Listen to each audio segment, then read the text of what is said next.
గట్టు యొక్క రిజల్ట్. గట్టు ఇంకా చింకీల ఎగ్జామ్లు పూర్తవుతాయి. అందుకే సెలవులు ఇంకా వాటికి తోడు అల్లరులు నడుస్తూ ఉన్నాయి. అమ్మా, గట్టు నా జుట్టు పీకుతున్నాడు. లేదమ్మా, నేను జుట్టులో వెంట్రుకలు లెక్క పెడుతున్నానంతే. నోరు మూసుకోండి, ఇద్దరూ ఒక్కటే.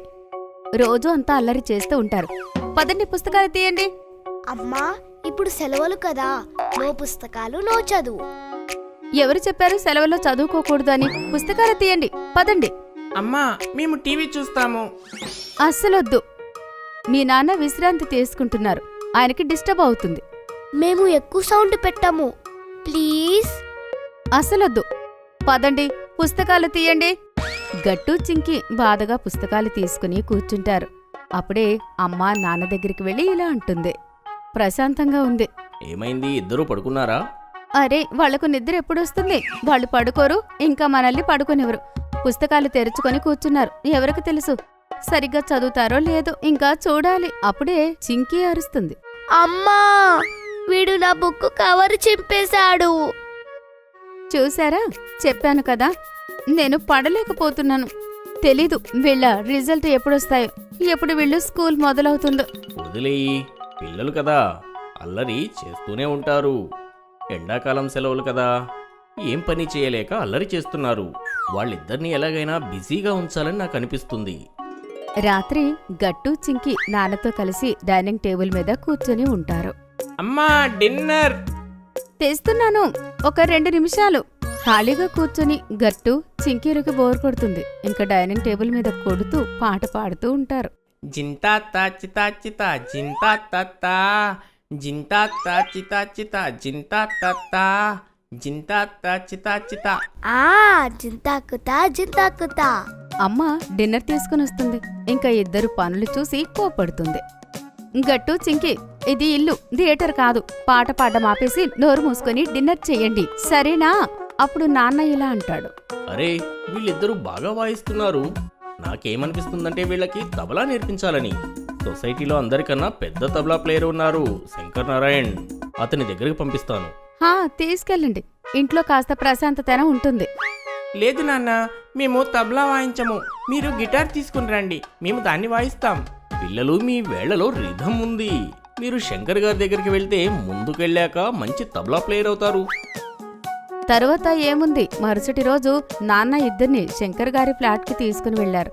ఇంకా ఇద్దరి ట్రైనింగ్ మొదలైంది. శంకర్ గారు చెప్పిన విధంగా ఇద్దరు తబలా వాయిస్తూ ఉంటారు. శంకర్ గారు ఏమంటారు? చింకీకింకా సమయం పడుతుంది, కానీ గట్టు త్వరగా నేర్చుకుంటాడు. అతను చాలా త్వరగా బీట్ పట్టుకుంటాడు, కానీ చింకీ ధ్యాస ఎక్కడో ఉంటుంది.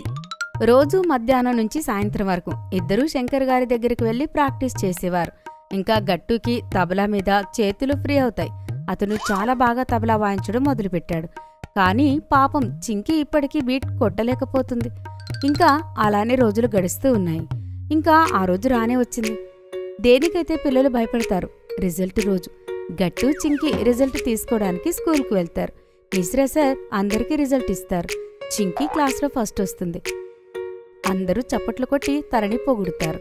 కానీ పాపం గట్టు ఫెయిల్ అవ్వబోయి తప్పించుకున్నాడు. చాలా తక్కువ మార్కులు వస్తాయి అతనికి.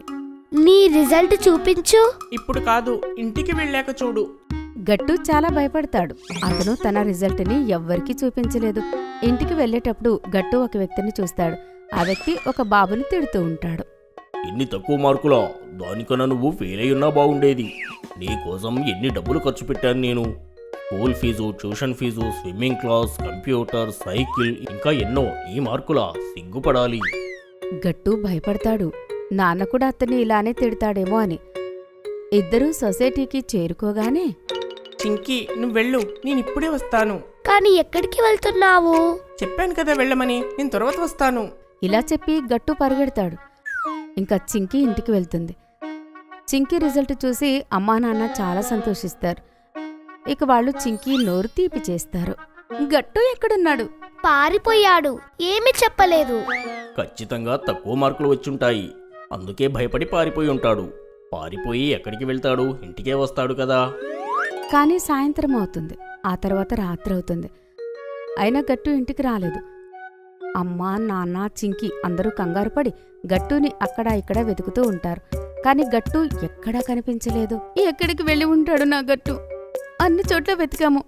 పదండి ఇంక పోలీస్ స్టేషన్కి వెళ్దాం. అప్పుడే నాన్నకి ఒక ఫోన్ వస్తుంది. కాల్లో మాట్లాడిన తర్వాత నాన్న హాయిగా ఊపిరి వదులుతూ ఇలా అంటాడు. ఉఫ్, థ్యాంక్ గాడ్. పూర్తి సొసైటీ అంతా వెతికాము, కానీ శంకర్ గారింటిని మర్చిపోయాము. ఆయనే కాల్ చేశారు. గట్టు అక్కడే కూర్చున్నాడట. అమ్మా నాన్న ఇంకా చింకి శంకర్ గారింటికి వెళ్తారు. గట్టు ఒక మూలన కూర్చుని ఉంటాడు. వచ్చినప్పటి నుంచి ఇలానే కూర్చొని ఉన్నాడు, ఏమీ చెప్పడం లేదు. నాన్న గట్టు దగ్గరికి వెళ్ళి ఇలా అంటాడు. విషయమేంటి నాన్న? గట్టు రిజల్ట్ ముందుకు పెడతాడు. నాన్న రిజల్ట్ చూడగానే అతనికి అంతా అర్థమవుతుంది. నీకు మార్కులు తక్కువ వచ్చాయని నువ్వు ఇక్కడ కూర్చున్నావా? నాన్న తిడతాడనుకున్నావా? లేదు నాన్న, నేను అస్సలు తిట్టను. మార్కులు తక్కువ రావడంలో ఏ తప్పు లేదు. నువ్వు చదువుకోకపోతేనే అదే తప్పు. నువ్వు కష్టపడ్డావు, అందుకే ఈ మార్కులు ఆ కష్టానివి. నీవి ఏమీ పర్వాలేదు. వచ్చే సంవత్సరం ఇంకా బాగా చదువు, మంచి మార్కులు వస్తాయి. పద ఇంటికి వెళ్దాం. అప్పుడే శంకర్ గారు ఇలా అంటారు. బాబు, పిల్లలందరూ ఒకటేలా ఉండరు. కొంతమంది చదువులో హుషారుగా ఉంటారు. సచిన్ టెండూల్కర్ చదువులో వీక్, కానీ క్రికెట్లో గ్రౌండ్లోని ఎంత ధైర్యంగా నిలబడతాడు. మీ పిల్లలకు చెప్పాల్సిన అవసరం లేదు. నువ్వు చదువులో వీక్ అయినా ఎంత బాగా తబలా వాయిస్తావు, చింకీ కన్నా బాగా. అందుకే మన దగ్గర ఏదైతే ఉందో మనం దానికి గర్వపడాలి. నిరాశపడకూడదు. ఇంకా కష్టపడి అన్నీ సొంతం చేసుకోవాలి. కష్టపడితేనే ఫలితం దక్కుతుంది. పద ఇంకా తబలా వాయించు. మీ అమ్మా నాన్న చూడాలనుకుంటున్నారు. నేను నిన్ను ట్రైన్ చేశానా లేదా? అది విని గట్టు సంతోషిస్తాడు. అతను కళ్ళు తుడుచుకుని తబలా ముందు కూర్చుంటాడు. గట్టు తబలా వాయించడం మొదలు పెట్టగానే అందరూ ఆశ్చర్యపోతారు. ఇంకా చూస్తూ చూస్తూ అతని తబలా వాయించడంలో లీనమైపోతాడు. अगर आपको हमारी वीडियोस पसंद आ रहे हैं तो इन्हें लाइक करें, कमेंट करें और सब्सक्राइब करें